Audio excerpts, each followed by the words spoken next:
saan? You have the wall. Where's the wall? That's where the next one na is pagmamayari ng Mexico. United States pa dito. Yung kinakain din Yung brown? Parang brown. Yun ang... At least nakapunta na, ay malapit na tayo sa Mexico. Matawid yung mga Mexico. Yes. Ito. Yung may patrol lalo sa atin sa Arizona. Sa Arizona kasi ganyan lang ang ano natin, ang fence natin ganyan. Kaya nakakatawid sila. Yes. Yun. Ang borderline na.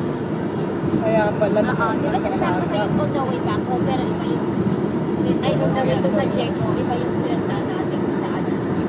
So ito yun.